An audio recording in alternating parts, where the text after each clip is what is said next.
Faly miarabantsika rehetra izay manaraka tsy tapaka ny YouTube indray ny tenako amin'ity manona ny fiadanan'i Jesosy Tompo aminao sy ny ankonanao izay mahita amin'izao ora sy fotoana izao. Misy fandaharam-potoana ho tanterahantsika satria manomboka amin'ny sabata sy ny alahady ho avy izao ny fetin'ny Porima fandresena, Porima ara-baiboly zany dia alohan'izay zany misy ny fivadikanana ataon'ny fiangonana kristianina miara-mivavaka rehetra manerana ny Madagasikara.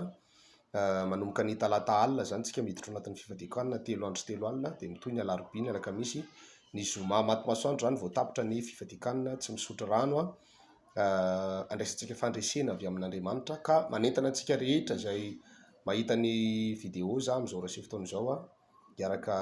hiditra anatin'izay fivadikanana izay avokoa isika rehetra angatantsika fandresena eo anatrehan'Andriamanitra sady hitondrantsika mambavaka ny fiangonana ihany koa satria mitaky fandresena goavana ary mahery vaika avy amin'Andriamanitra isika rehetra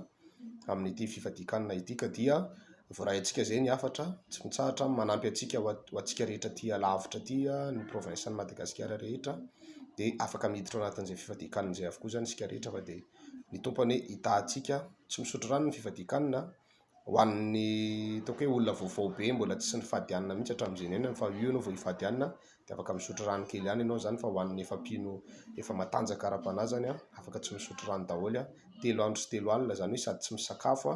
tsy misotro rano mandritra ny 3 andro sy 3 alina. Rahasoantsika rehetra ny tenako Apôstôly Andreasany araka tamintsika teto tahin'Andriamanitra daholo tompoko.